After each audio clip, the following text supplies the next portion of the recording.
नमस्कार विद्यार्थी मित्रांनो, एकाग्र अकॅडमीमध्ये तुमचं सहर्ष स्वागत आहे.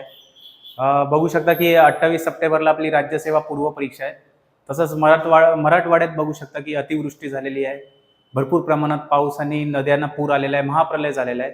मग कदाचित अशी पण एक मागणी होते की मराठवाड्याच्या स्टुडंट लोकांकडनं की थोडंफार ही एक्झाम पोस्टपोन होते की नाही, ते म्हणजे चाललंय एका गटाकडून हे चाललंय की थोडं पोस्टपोन करा. कारण बंगालच्या बघू शकता उपसागरात कमी दाबाचा पट्टा निर्माण झालेला आहे, लो प्रेशर बेल्ट. त्यामुळे देखील अतिवृष्टीचा इशारा दिलेला आहे पूर्ण महाराष्ट्रात, पश्चिम महाराष्ट्र असेल, त्याच्यानंतर विदर्भ असेल की 27 ते 2 ऑक्टोबरपर्यंत जे आहे ते अतिवृष्टीचा इशारा दिला आहे. पण बघू आपण आयोग काय करतंय. पण आपल्याला असंच गृहीत धरायचं आहे की 28लाच होणार आहे एक्झाम, कारण हॉल तिकीट सगळ्यांचे आलेले आहेत, सर्व सेंटर ॲलोकेशन झालेले आहेत. लेखनिक आणि जे हे आहेत हँडिकॅप त्यांचं पण पूर्ण ती लिस्ट आलेली आहे. म्हणून आपल्याला त्या दृष्टिकोनातूनच सगळा अभ्यास करायचा आहे आणि रिव्हिजन आपला बघू शकता की जो स्पीड आहे तोच अभ्यास आपल्याला कंटिन्यू ठेवायचा आहे. आज आपण बघू शकता की करंट अफेअर्सचे आपण जानेवारी ते जून पर्यंतची सिरीज आपण कंप्लीट केलेली आहे 2025चं. त्याच्यानंतर आज आपण असं घेऊन आलेलो आहे की महाराष्ट्राचं स्पेसिफिक करंट अफेअर्स, फक्त महाराष्ट्राचं करंट अफेअर्स आणि 2-3 न्यूज आहेत जे महाराष्ट्रामध्ये चर्चेत होत्यात की मागच्या एका वर्षात, तेच आपण आज करंट अफेअर्समध्ये आजच्या ह्याच्यात कव्हर करणार आहोत की महाराष्ट्राच्या चालू घडामोडी जे 28 सप्टेंबरच्या टार्गेटला घेऊन इम्पॉर्टंट आहे. तसेच 9 नोव्हेंबरला जी होणारी आहे गडबची पूर्व परीक्षा, तिथं पण काहीतरी तो इम्पॉर्टंट टॉपिक येऊ शकतो. त्या हिशोबानं आजचं आपण लेक्चर कव्हर केलेलं आहे. तर चला सुरू करूया. त्याच्या पहिले आपण हे बघून घेऊया की 21 तारखेला जी गटकची मेन्स झाली, ग्रुप सी मेन्स, त्या गटकची मेन्स मी पण दिली होती. त्यातनं बघू शकता की 10 करंट अफेअर्सचे प्रश्न होते. 10 पैकी जे 6 प्रश्न आहेत ते 2024 वर विचारण्यात आले आणि 3 प्रश्न आहेत की जे 2025 रिलेटेड होते आणि एक रॅन्डम होता की जो GK रिलेटेड करंट अफेअर्सवर होता. असे 10 प्रश्नाचा सेट होता. त्याच्यापैकी आपण बघू शकता की जानेवारी महिन्यातला जे करंट अफेअर्स मी या सिरीजमध्ये कव्हर केले, प्लेलिस्टमध्ये तुम्ही जाऊन बघू शकता की हाय तसा तो प्रश्न आला की जानेवारी 2025मध्ये भारतीय क्रिकेट नियामक मंडळाचे सचिवपदी कोणाची निवड झाली. हाच प्रश्न मी बघू शकता की कव्हर केलेला होता की सेक्रेटरी ऑफ BCCI कोण होते, देवजीत सैकिया, हे डायरेक्टली उत्तर होतं. तसेच अजून एक प्रश्न आलेला की दरवर्षी कोणता दिवस जागतिक आनंद दिवस म्हणून साजरा करतो. या सिरीजमध्ये बघू शकता मार्चच्या सिरीजमध्ये मी हे थिअरी कंप्लीट हे केलेलं कव्हर, जागतिक आनंद अहवाल, आणि त्यात बघू शकता जागतिक आनंद दिनानिमित्त म्हणजे 20 मार्चला आपण साजरा करतो, याचं योग्य तर 20 मार्च आहे. तसेच आपल्याला आत्ताच रँकिंग लक्षात ठेवा की भारताचे रँकिंग 118वे आहे. तसेच जे फर्स्ट रँकिंग फिनलँड हा देश बघू शकता फर्स्ट रँकिंग आहे. तसेच 2024मध्ये मी बघू शकता इथून पूर्वी टेक्स्टबुकमध्ये 2024च्या प्रिलिमसाठी इम्पॉर्टंट लेक्चर्स घेतलेले करंट अफेअर्सचे. त्याच्यातनं बघा की नवीन संसद भवनच्या रिलेटेड सेंगॉल विषय मी सांगितलेला आणि सेंगॉलचा प्रश्न आलेला आहे की भारतीय संसदेच्या नूतन इमारतीमध्ये म्हणजे जो सेंट्रल विस्टा प्रोजेक्ट आहे त्याच्यात जे सेंगॉल राजदंड आहे कोणत्या साम्राज्याचा होता, चोल, चालुक्य, मराठा, मौर्य. तर याचं उत्तर आहे चोल. आणि जेव्हा टेक्स्टबुक सुपर कोचिंगमध्ये असताना मी हा कव्हर केलेला होता. म्हणून आता समजा राज्यसेवा जी 28 सप्टेंबरला आहे, 28 सप्टेंबरच्या परीक्षेला लक्षात ठेवायचं आहे की आपल्याला 2024चं पण आणि 25चं पण कव्हर करायचं आहे. 24ची सिरीज बघू शकता मी जानेवारी ते जून पूर्ण कव्हर केलेली आहे. तसेच आज महाराष्ट्र रिलेटेड घेऊन आलेलो आहे. इथून पण जर टाईम भेटला उद्या परवा तर अजून एक इम्पॉर्टंट रँडम सिरीज आपण करंट अफेअर्सचे MCQ वर घेऊन येणार आहोत. तर चला सुरू करूया. कमी प्रश्न आहेत महाराष्ट्र रिलेटेड आणि सगळे इम्पॉर्टंट करंट अफेअर्स जे डायरेक्टली येऊ शकतात तेच आणलेलं आहे. तर चला सुरू करूया आपण.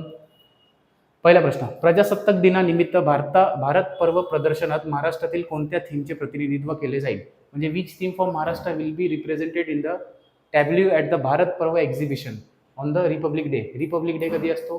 26 जानेवारी. लक्षात ठेवायचं. विलेज ऑफ पुस्तकांचे गाव, फुलांचे गाव, मधांचे गाव, महिला सक्षमीकरण. म्हणजे प्रजासत्ताक दिनानिमित्त जे भारत पर्व प्रदर्शनात महाराष्ट्राची थीम काय आहे ते विचारली आहे. तर डायरेक्ट आन्सर आहे विलेज ऑफ हनी, मधाचे गाव. मधाचे गाव आपल्याला माहीत असेल साताऱ्यातच मांगेर करून काहीतरी आहे, लक्षात येत नाही, पण ते पण आपल्याला एकदा करून घ्यायचं आहे मधाचे गाव. चला सेकंड, महाराष्ट्रातील दुसरे कवितेचे गाव म्हणून कोणते गाव घोषित करण्यात आले आहे? भिल्लार, जकातवाडी, उबादांडा या शिरवाडे. तर याचं योग्य उत्तर आहे शिरवाडे. येस, कवितांचे गाव. येस, भिल्लार तर नाही, भिल्लार पहिला होता. चला नेक्स्ट, कला क्षेत्रातील योगदानासाठी कोणत्या अभिनेत्याला पद्मश्री पुरस्काराने सन्मानित करण्यात आले? अशोक सराफ, रितेश देशमुख, सचिन पिळगावकर, स्वप्नील जोशी. आता हे जे शिकवतो हे महाराष्ट्र रिलेटेडच करंट अफेअर्स आहे. मग जेवढे महाराष्ट्र रिलेटेड इम्पॉर्टंट आहेत तेच फॅक्ट्स मी घेऊन आलेलो आहे. तर पद्मश्री कोणाला भेटलेला आहे कला क्षेत्रातील? मग याचं योग्य उत्तर आहे अशोक सराफ. आणि हा इम्पॉर्टंट प्रश्न आहे. महाराष्ट्राचे बघू शकता ज्येष्ठ कलाकार आहेत आणि भरपूर एक शतक होता 1980चे 90चा जो 2000चा शतक आहे 20 जो वर्ष आहे त्यांनी गाजवलेलं आहे मराठी सिनेमामध्ये. म्हणून Ashok Saraf is very important. चला next, Rangayatra app. Rangayatra app कशाशी संबंधित आहे? रंग भरण्याची स्पर्धा, यात्रेतील कार्यक्रम, रंगभूमीशी संबंधित माहिती, विविध कला प्रकार. बघू शकता रंगयात्रा ॲप यात्रा आहे, मग ह्यात रिलेटेड काय असू शकतं? यस, याचं योग्य उत्तर आहे थिएटर रिलेटेड इन्फॉर्मेशन. रंगयात्रा. आता काय लोक बोलतील यात्रा म्हणजे तर हे यात्रा आणि हे यात्रा सेम म्हणून हेच करतील. म्हणून मी सांगितलं की यात्रावर लक्ष ठेवा. रंगयात्रा, रंग आहे थिएटर रिलेटेड जे हे आहे थिएटर रिलेटेड इन्फॉर्मेशन, रंगभूमीशी संबंधित माहिती रंगयात्रा ॲपवर म्हणजे माहिती आपल्याला भेटते. चला नेक्स्ट, भारतातील कोणते राज्य पहिले कृत्रिम बुद्धिमत्ता विद्यापीठ स्थापन करणारे आहे? Yes, this is very important. First artificial intelligence university. Artificial intelligence university भारतातली कुठे आहे? हा इम्पॉर्टंट प्रश्न होता आणि महाराष्ट्रातच होणार आहे. येस, भारतातील फर्स्ट AI. आता गटकची जी मेन्स झाली 21 तारखेला त्यात एक प्रश्न होता की फर्स्ट जे ग्लास ब्रिज आहे ते कुठं बांधण्यात आलं होतं आणि असेच ऑप्शन दिलेले होते. मग त्याच्यानंतर त्याच्यात महाराष्ट्र पण होता, लक्षात ठेवायचं आहे. फर्स्ट आर्टिफिशियल इंटेलिजन्स युनिव्हर्सिटी तर महाराष्ट्रात होणार आहे. चला नेक्स्ट, तुकाराम बीज उत्सवाला किती वर्ष पूर्ण झाली आहे? 125, 150, 275, 375. How many years have been completed for the Tukaram Beej celebration? Yes, आणि हे झालेले 375. तुकाराम बीज सेलिब्रेशन म्हणजे संत तुकारामावर हे आहे. 375 छत्रपतींच्या काळापासून सुरू झालेले आहे. जानेवारी 2025 मध्ये प्रसिद्ध झालेल्या आर्थिक आरोग्य निर्देशकानुसार महाराष्ट्राचा क्रमांक कोणता आहे? म्हणजे इकॉनॉमिक हेल्थ इंडेक्स रिलीज झाला आहे भारताचा, त्याच्यात महाराष्ट्राचा रँक आहे पहिला, 5वा, 6वा, 3रा. येस, डायरेक्ट आपण आन्सर बघायचा आहे. It is 6th. महाराष्ट्राचा रँक आहे 6th हेल्थ इंडेक्समध्ये, लक्षात ठेवायचं आहे. चला नेक्स्ट, आपल्याला कमी वेळेत जास्त प्रश्न कव्हर करायचा आहे म्हणून थोडं वन लाईनर्सच आहेत, मॅक्झिमम स्पीडमध्येच घेतोय सो दॅट कमी वेळेत जास्त आपल्याला कव्हर करायचं आहे आणि रिव्हिजनला पण तुम्हाला ओके पडेल. कोणत्या राज्याने CM डॅशबोर्ड प्रणाली सुरू केली आहे? CM dashboard. कर्नाटक, महाराष्ट्र, उत्तर प्रदेश, मध्य प्रदेश. तर याचं योग्य उत्तर आहे महाराष्ट्र. आता महाराष्ट्राचंच करंट अफेअर शिकवतो तर महाराष्ट्रच असणार, लक्षात ठेवायचं. CM डॅशबोर्ड महाराष्ट्राला, म्हणजे हे जे डायरेक्ट जे आपल्याला फॅक्ट्स भेटत आहेत. त्याच्यानंतर आर्टिफिशियल इंटेलिजन्स युनिव्हर्सिटी पण महाराष्ट्राला. हे दोन तरी सध्या आपण शिकलेलो आहे की महाराष्ट्रातच आहे. चला नेक्स्ट, जागतिक साहित्य परिषदेत कलारत्न पुरस्कार कोणाला देण्यात आला? कलारत्न अवॉर्ड हॅज बीन अवॉर्डेड म्हणजे वर्ल्ड लिटरेचर कॉन्फरन्समध्ये अशोक सराफ, मधु मंगेश कर्णिक, रितेश देशमुख, मृणाल कुलकर्णी.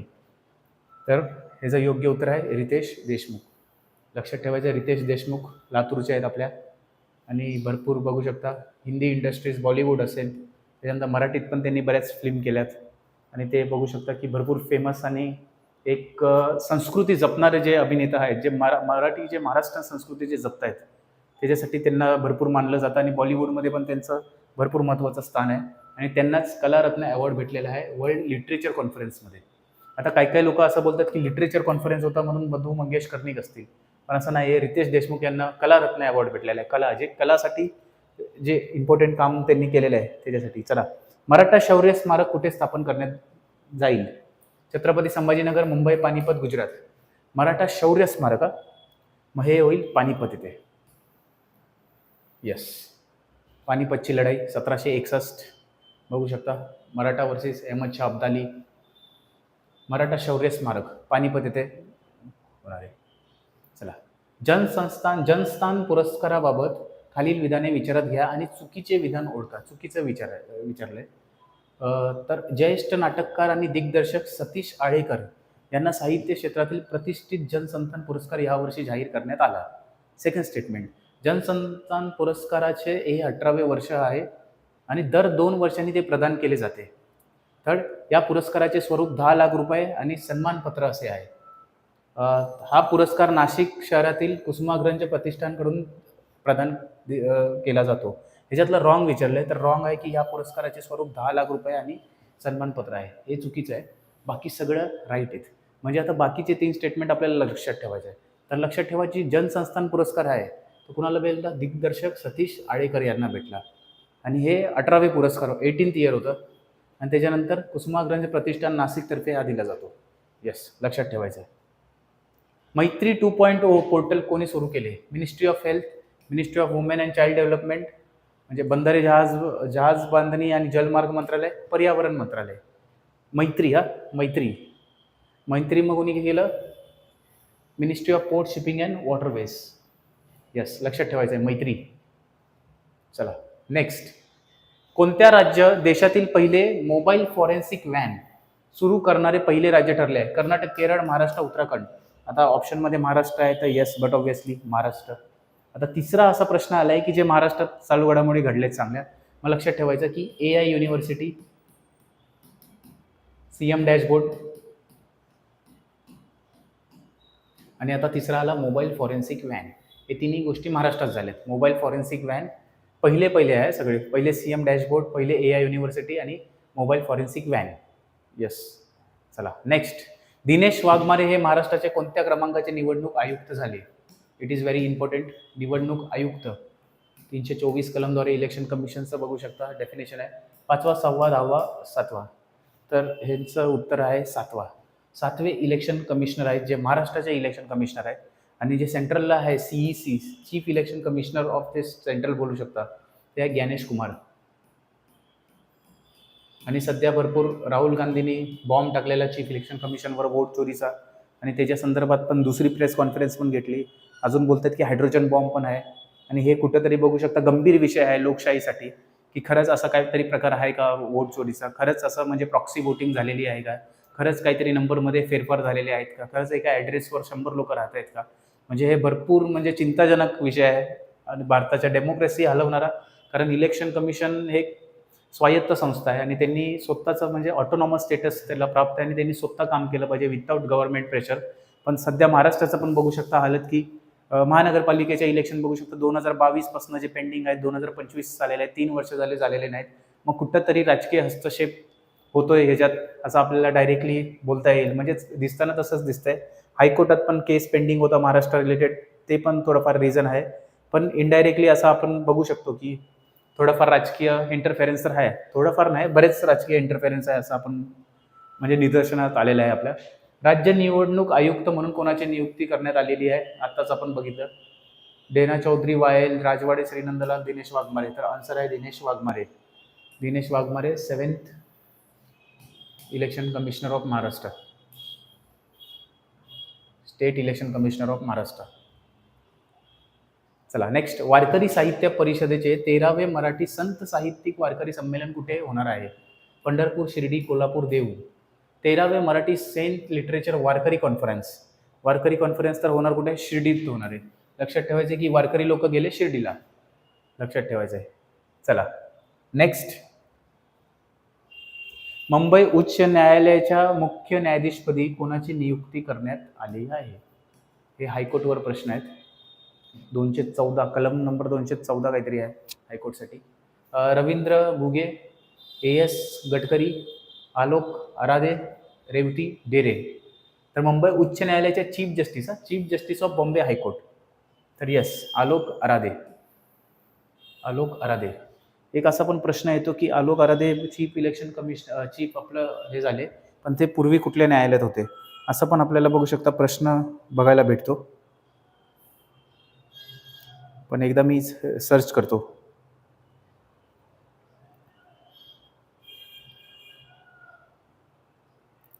आलोक आराध्याविषयी आपल्याला जर इन्फॉर्मेशन भेटते तर आत्ताच सांगतो, कारण एकदा प्रश्न आलेला होता. आलोक आराधे इज अन प्रेझेंटली आता ते जज ऑफ सुप्रीम कोर्ट झालेले आहेत. येस, तेलंगणाचे चीफ जस्टिस होते पहिले. तेलंगणाचे चीफ जस्टिस होते, मग बॉम्बे हायकोर्टमध्ये आलेत आणि मग आता जज ऑफ सुप्रीम कोर्ट आहेत. पण हे आपल्याला जानेवारीतलं करंट अफेअर्स आपल्याला दिसत आहे. येस, मग सध्याचं कोण आहे ते पण सांगतो. मग सध्याचं कोण आहे ते पण सांगतो. वेट.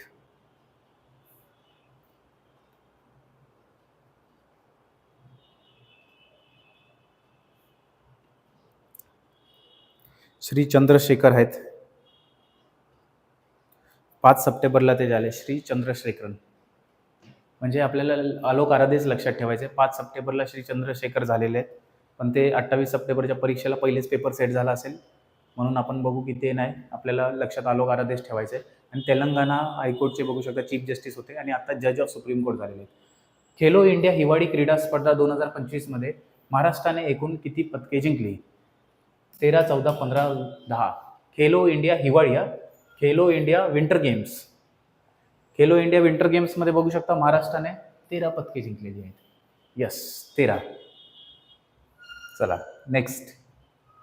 महाराष्ट्रातील कोणत्या जिल्ह्याला पहिले गुलाबाचे गाव म्हणून घोषित करण्यात आहे? Who has been declared as the rose village.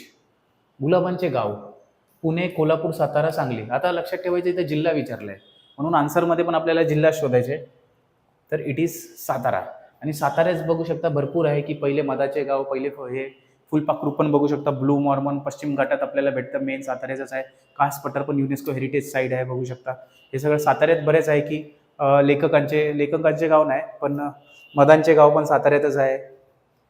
हे सगळं बघू शकता साताऱ्यातच सर्व काही जे आहे ते पहिले असे युनिक हॅज ते साताऱ्यातच आपल्याला घडताना दिसत आहेत.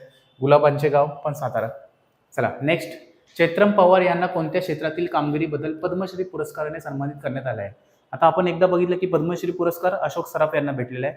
त्यानंतर रत्न पुरस्कार, कलारत्न पुरस्कार जे आहे जे कुणाला भेटलेलं रितेश देशमुख यांना. आता आपल्याला दिसलंय की चैत्रम पवार आहे की त्यांना पद्मश्री भेटला, ते कुठल्या क्षेत्रातील होते?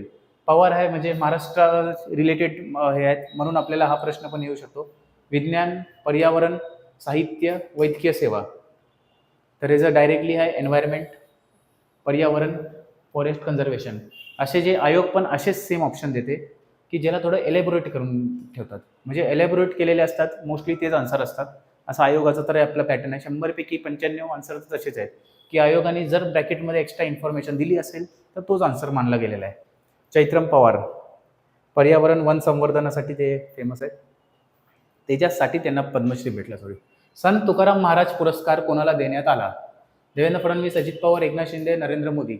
आता लक्षात ठेवायचं आहे की एक लोकमान्य तिलक जे अवॉर्ड आहे ते 2024चा कुणाला भेटला असा गटच्या मेन्सला आलेला आणि त्याचा आन्सर सुधा मूर्ती होतं. तसेच हा पण इम्पॉर्टंट आहे की संत तुकाराम महाराज पुरस्कार कोणाला देण्यात आला? तर संत तुकाराम महाराज पुरस्कार आहे जो एकनाथ शिंदे डेप्युटी CM आहेत सध्या आणि माजी मुख्यमंत्री एकनाथ शिंदे यांना देण्यात आलेला आहे संत तुकाराम महाराज पुरस्कार. नेक्स्ट. खालीलपैकी कोणता व्यक्ती होमिओपॅथिक डॉक्टर आहे आणि त्यांच्या वैद्यकीय सेवेसाठी त्यांना पद्मश्री पुरस्काराने सन्मानित करण्यात आले आहे?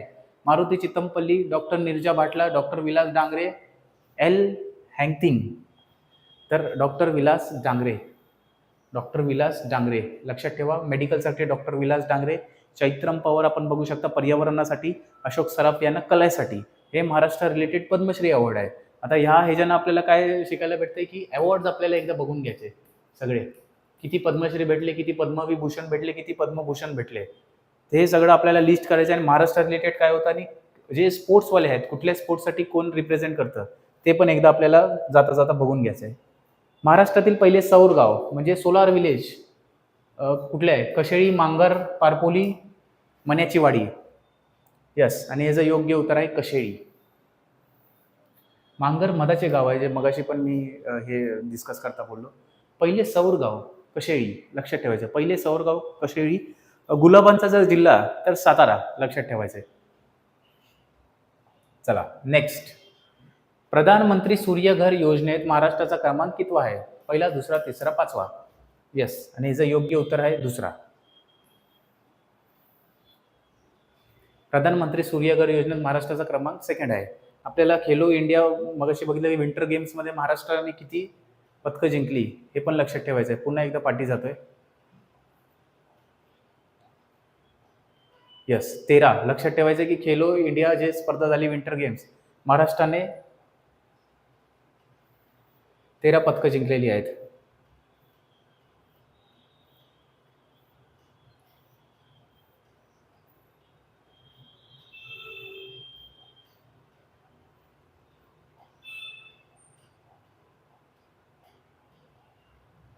चला नेक्स्ट. सूर्यघर बघू शकता, दुसरा आहे महाराष्ट्रात. चला, महाराष्ट्रातील किती लोकांना पद्म पुरस्कार मिळाले आहे? Yes, very important.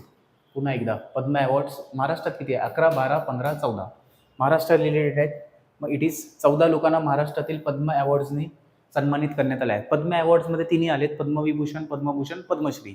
लक्षात ठेवायचे. 14 मधले 3 तर आपण केले. अशोक सराफ केलं, त्याच्यानंतर आपण बघितले की मागचंच आपण बघितलं की चैत्रम पवार आणि हे डांगरे, डॉक्टर डांगरे कुठं गेला आता, परत पुन्हा एकदा पाठी जायला लागते जास्त. येस, डॉक्टर विलास डांगरे मेडिकलसाठी भेटला. चला, लक्षात ठेवायचं आहे एक एक गोष्टी, कारण मोस्ट प्रोबेबली तर एक्झाम झाली तर होईल संडेला, म्हणजे आपला 28 सप्टेंबरला. त्याच्यात हे सगळे प्रश्न इम्पॉर्टंट आहेत, कारण करंटचा 15चा सेट येईल. 15चा सेटपैकी गॅरंटी आहे की 3 प्रश्न असे येतील की ते 2022-23 त्या करंट अफेअर्सचे असतील. 7 प्रश्न 2024चे येऊ शकतात आणि राहिलेले 5 प्रश्न 2025 रिलेटेड असतील, जे स्कीम बीम आणि हे सर्वच आहेत प्रश्न. मग असा सेट येऊ शकतो असा पेपरचा. चला, डॉक्टर सुधीर रसाळ यांना कोणत्या काव्यसंग्रहासाठी प्रतिष्ठित साहित्य अकादमी पुरस्काराने सन्मानित करण्यात आले? साहित्य अकादमी पुरस्कार, पुन्हा एकदा पूर्ण साहित्य अकादमी पुरस्कार 2024चे पाठ करून जायचे. माणसा जिवल्याची समीक्षक भालचंद्र नेमाडे, विंदांचे गद्यरूप लोभास. म्हणजे अशा कुठल्या काव्यसंग्रहासाठी सुधीर रसाळ यांना साहित्य पुरस्कार भेटला, साहित्य अकादमी पुरस्कार? तर विंदांचे गद्यरूप. येस. नेक्स्ट, दुसरे जागतिक मराठी साहित्य संमेलन कुठे आयोजित करण्यात आले होते? नाशिक, मुंबई, पुणे, नागपूर. दुसरे जागतिक साहित्य संमेलन, जागतिक साहित्य संमेलन. तर सेकंड वर्ल्ड मराठी लिटरेचर संमेलन ते कुठं केलेलं? पुण्यात. येस, लक्षात ठेवायचे, जे आता रिसेंटली याच वर्षी झालेलं आहे. चला, नेक्स्ट, महाराष्ट्रातील कोणत्या ठिकाणाला त्यांच्या विमानतळासाठी DGCA परवाना मिळाला आहे? नवी मुंबई, अमरावती, नागपूर, छत्रपती संभाजीनगर. लॉजिक लावा, कुठे नाहीये. यस, अमरावती. बाकी नवी मुंबईत कन्स्ट्रक्शनच सुरू झालंय. परमिशन दिल्यानंतर कन्स्ट्रक्शन सुरू होता. एकदा विमानतळ बांधल्यावर आपण परमिशन नाही घेत DGCAची. पहिले DGCAची परमिशन लागते, त्याच्यानंतर विमानतळ आपल्याला बांधण्यात येतो. मग लक्षात ठेवायचं, नवी मुंबई ऑलमोस्ट उद्घाटन होईल याच वर्षी. नागपूर ऍक्टिव्ह आहे, छत्रपती संभाजीनगर पण ऍक्टिव्ह आहे. मग अमरावतीमध्येच फक्त नव्हतं, जिथं आता बनवण्यात आलेलं आहे. येस, परवाना मिळालेला आहे त्याला, लायसन्स. महाराष्ट्रातील किती खेळाडूंना राष्ट्रीय क्रीडा पुरस्कार मिळाले आहे? National sports awards 2, 4, 5, 3. महाराष्ट्रातील किती खेळाडू आहेत ज्यांना असे राष्ट्रीय पुरस्कार मिळाले आहे? It is 4. येस, लक्षात ठेवायचं आहे, 4. 2025 ची महिला प्रीमियर लीग कोणी जिंकली? Mumbai Indians, Delhi Capitals, Gujarat Giants, UP warriors. Women's premier league, जे WPL आपण बोलतो, इट इज मुंबई इंडियन्स. पहिली पण मुंबई इंडियन्सनी जिंकलेली, दुसरी राजस्थान नाही, सॉरी, बँगलोरनी जिंकली, वुमेन्सचा बोलतोय. आणि तिसरी जी लीग झाली यावर्षी वुमेन्स प्रीमियर लीग, मुंबई इंडियन्सने जिंकली. तसेच IPL आहे. IPL कोणी जिंकली? RCBने जिंकली. RCBचे कॅप्टन रजत पाटीदार. लक्षात ठेवायचं आहे, फर्स्ट टाइम यांनी जिंकलेली आहे IPL. सर्वात जास्त IPL कोणी जिंकलेली आहे? मुंबई आणि चेन्नई यांनी. मुंबई, चेन्नई. येस. चला, नेक्स्ट टॉपिक. एवढेच प्रश्न होते ते महाराष्ट्रात, मला वाटते की थोडे इम्पॉर्टंट होते. आणि बाकीचे जे आपले जानेवारी ते जूनमध्ये करंट अफेअर्स आहेत, त्यात थोडं नॅशनल लेवलचं करंट अफेअर्स, ज्यात महाराष्ट्राचा पण महत्त्वाची भूमिका आहे, ते आपण तिथं कव्हर केलेलं आहे. आणि हे जे आहेत, जे 30-35 प्रश्न असतील, ते थोडे इम्पॉर्टंट होते आणि ते कुठेच म्हणजे बघू शकता की कुठेच कव्हर होत नाहीत, असे जे प्रश्न घेऊन आलेलो. तसेच 2 इम्पॉर्टंट टॉपिक आहेत, ते आपण थोडं आजच बघूया, महाराष्ट्र रिलेटेड आहेत. आणि देर आर 90% चान्सेस की हा प्रश्न येईल. हे दोन्ही पण, म्हणजे जे आता फर्स्ट टॉपिक शिकवतोय, मराठी भाषेला अभिजात भाषेचा दर्जा. Yes, very important. मराठी भाषेला अभिजात भाषेचा दर्जा, केंद्र सरकारची घोषणा. येस, ऑक्टोबर 2024 मध्ये केंद्र सरकारने मराठी भाषेला अभिजात भाषेचा दर्जा दिला, क्लासिकल लँग्वेजचा दर्जा दिलेला आहे. हा दर्जा मिळवण्यासाठी भाषेचे प्राचीन साहित्य परंपरा, तिचा अखंड प्रवास आणि तिच्या ऐतिहासिक साहित्यातील समृद्धता यासारख्या निकषांचा पूर्तता करणे आवश्यक असते. हा दर्जा मिळाल्यामुळे मराठी भाषेचा ऐतिहासिक परंपरा, साहित्यिक योगदान आणि सांस्कृतिक वारसा यांना राष्ट्रीय आणि आंतरराष्ट्रीय स्तरावर मान्यता मिळाली आहे. म्हणजे आता मराठी भाषा वन ऑफ द इम्पॉर्टंट, आणि त्याच्यासाठी आता काय होणार की ती भाषा संवर्धित केली जाणार, प्लस फंडिंग येणार सेंट्रल गव्हर्नमेंटकडून त्या भाषेची. म्हणजे बघू शकता की अजून कंपायलेशन करायला आणि अजून ती भाषा टिकवता, म्हणजे वेगवेगळ्या जे फॉर्मॅटमध्ये ती यूज होईल ते, आणि त्या भाषेचं डेव्हलपमेंट कसं होईल त्याच्याकडून मग आपल्याला सेंट्रल गव्हर्नमेंट आता फंड देईल आपल्याला. मग हे जर थोडं हे बघून घेऊया की मराठी भाषेला अभिजित दर्जा मिळण्याचे निकष काय होते. तर 3 निकष आहेत. 1, 2, तिसरा ठीक आहे, अखंड प्रवास 3. चला, फर्स्ट प्राचीनता. भाषा किमान 1.5 ते 2,000 वर्ष प्राचीन असावी. असं प्राचीनतामध्ये सांगितलं की भाषा किती 1.5 ते 2,000 वर्ष जुनी असावी, प्राचीन असावी, म्हणजे जुनी नाही प्राचीन असावी. भाषेमध्ये समृद्ध ग्रंथ आणि साहित्य परंपरा असावी जी मूळ भाषेतील असावी, अनुवादित नसावी. म्हणजे जे मराठीचं जे हे आहे पूर्ण काय बोलू शकता की लिपी, ते जे ग्रंथबिंथ आहे ते मराठीतच ओरिजिनल स्क्रिप्ट पाहिजेत. असं नाही पाहिजे की कुठल्या तरी वेगळ्या भाषेत आहे, फारसी बिरसीमध्ये आहे, ते मराठीत आले. मग हे सेकंड पण क्रायटेरिया आपण फुलफिल केलेली आहे. 1.5 ते 2,000 वर्ष श्रवण बेळगोळ बघू शकता, तिथं आपल्याला बघू शकता स्क्रिप्ट त्यानं गावलेली होती. अखंडित प्रवास. भाषेचा प्रवास अखंडित असावा आणि प्राचीन व सध्याच्या भाषेतील नाते स्पष्ट असायला हवे. म्हणजे ही भाषा पारंपरिक यूज मध्ये जास्त प्रमाणात बोलली गेलेली पाहिजे होती.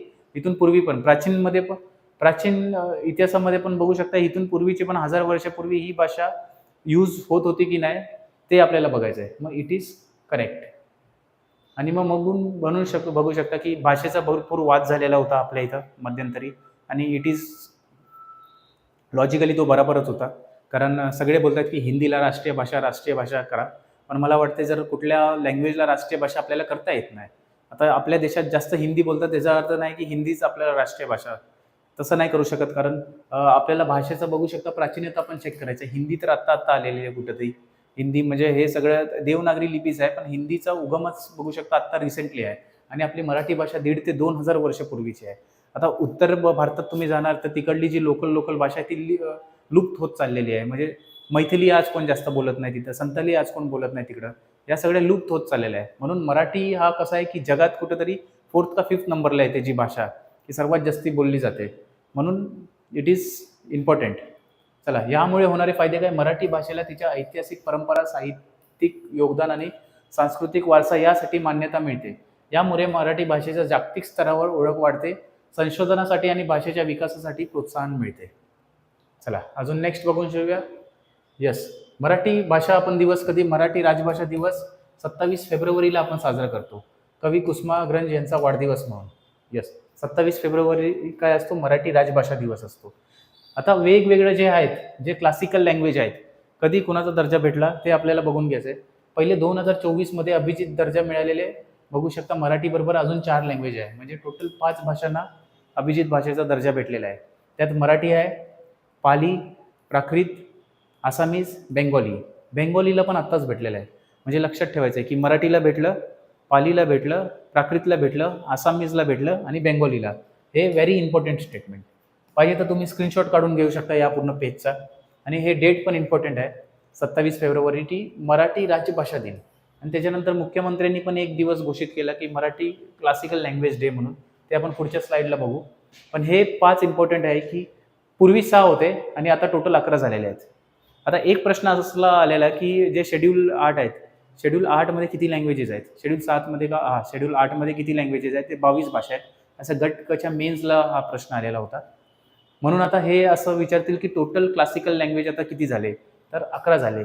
मग 2024 मध्ये, ऑक्टोबर 2024 मध्ये 5 भाषांना दर्जा देण्यात आला. मग ते 5 भाषा पण लक्षात ठेवायचं आहे, मराठी, पाली, प्राकृत, आसामीज, बेंगॉली. मग इथून पूर्वीच आपल्याला बघायचं आहे की सर्वात पहिले कोणाला दिलं, तमिळ 2004ला, त्याच्यानंतर संस्कृत 2005ला, त्याच्यानंतर 2008ला 2 भाषांना देण्यात आलं, तेलुगू, कन्नडा. मल्याळमला 2013ला देण्यात आला आणि ओडियाला 2014. ह्याचं पण आपल्याला लक्षात ठेवायचं आहे. पहिले तमिळला झाला 2004, त्याच्यानंतर संस्कृतला त्याच्यानंतर भेटला. म्हणजे द्रविडियन जे लिपी आहे ती सर्वात जुनी आहे, आपण असं बघू शकतो. म्हणून बघू शकता की साऊथमध्ये जे आहे तमिळ लोक लँग्वेजसाठी भरपूर बघू शकता की एंटरटेन करत नाही ते बाकी लोकांना, कारण त्यांची भाषाच प्राचीन आहे. आणि आता असाच काहीतरी प्रकार महाराष्ट्रात घडतोय तर बाकी लोकांना वाटतंय की नाही महाराष्ट्र म्हणजे सत्य बापाची जागीर आहे असं समजतात. But it is not. Language टिकली पाहिजे. जर लँग्वेज टिकेल तर कल्चर टिकेल, जर कल्चर टिकेल तर प्रॉपरली बघू शकता की माणसं सांस्कृतिकरित्या एकदम हॅपी पण राहतात आणि प्लस डेव्हलपमेंट पण त्या राज्याची होते. भारताचा तुम्ही जर नक्षा बघितला तर बघू शकता ज्यांनी ज्यांनी आपली भाषा टिकवली आहे ते डेव्हलप सगळे आहेत राज्य. त्याच्यात आपण बघू शकता की महाराष्ट्र पण आहे, गुजरात पण आहे, कर्नाटक पण आहे, तमिळनाडू पण आहे. हे सगळे बघू शकता GDP रेटमध्ये as compared to the north, साऊथची GDP आपली जास्त हाय आहे. मग ह्याचं रिझनच आहे की आत्ता पण तिथं कल्चर टिकलेलं आहे. मग आपल्याला ही लिस्ट पूर्णच बघायची आहे 11 आणि सगळे पार्ट झाले पाहिजे सिक्वेन्समध्ये पण.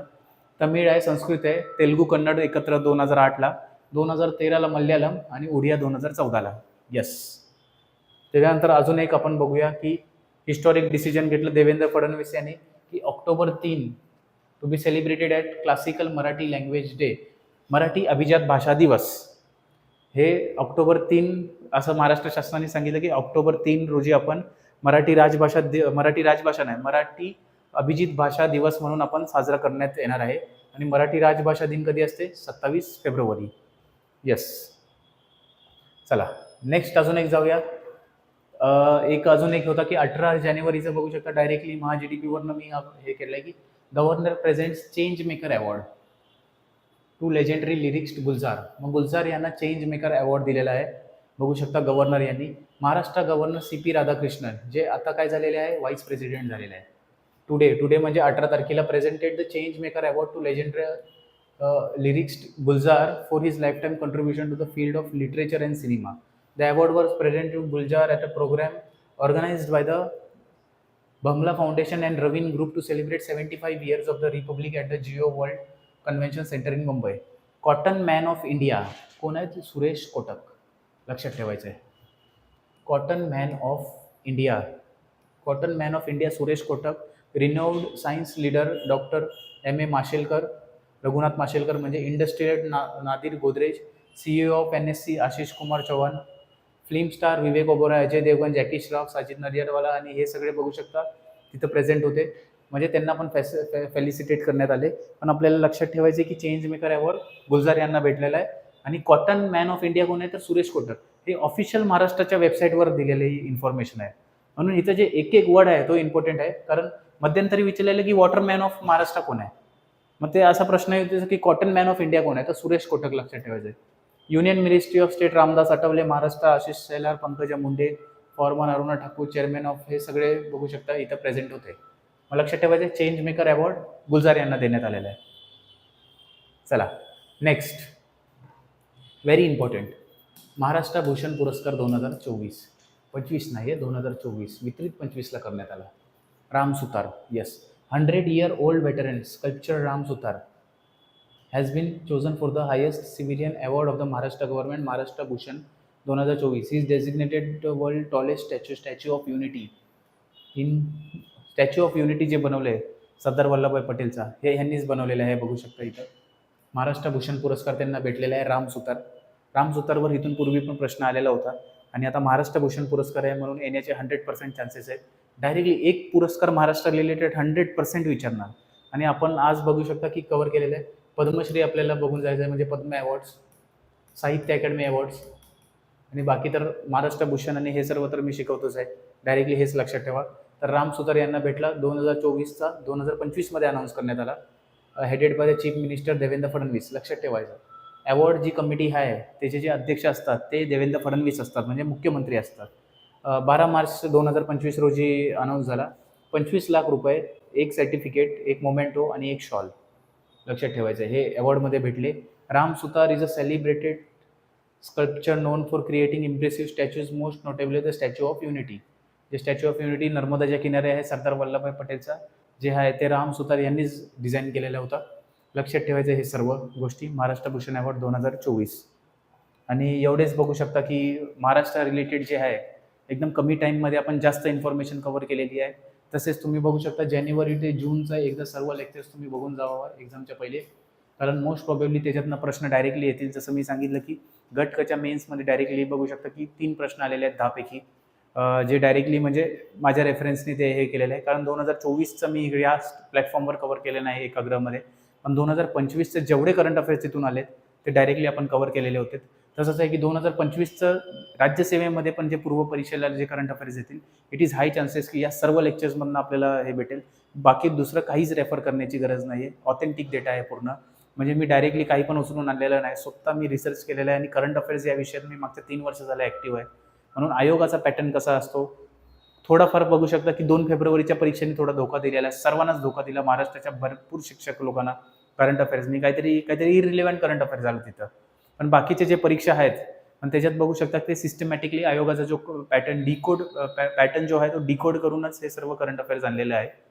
आणि मग आपण पुढच्या लेक्चरला पण बघू शकता, जर टाईम भेटला तर आपण अजून कव्हर करणार आहोत, ज्यात इकॉनॉमिक सर्वे असेल, बजेट असेल आणि थोडंफार स्कीम्स आणि महाराष्ट्र नाही पण भारताचे जे महत्त्वाचे करंट अफेअर्स जे आहेत MCQ, जे 2024-25 दोन्ही मिक्स असतील, तो पण आपण MCQ मध्ये लेक्चर घेऊन येण्याचा प्रयत्न करू. तर चला आता इथंच थांबूया. तुमच्या परीक्षेसाठी सर्वांना शुभेच्छा देतो. जर परीक्षा पोस्टपोन झाली तरी पण तुम्ही जास्त म्हणजे रिलॅक्स व्हायचं नाही, अभ्यास कंटिन्यू ठेवायचा आहे. कारण जर खरंच पोस्टपोन झाली तर इट इज हाय चान्सेस की 19 तारखेला होऊन जाईल, दिवाळीच्या 1 दिवस पहिले. म्हणून शक्यतो पोस्टपोन होण्याचे चान्सेस तर आत्ता सध्या 50-50% वर आहे. कारण पावसाचा इशारा तर दिलेला आहे वेदर शाळेने.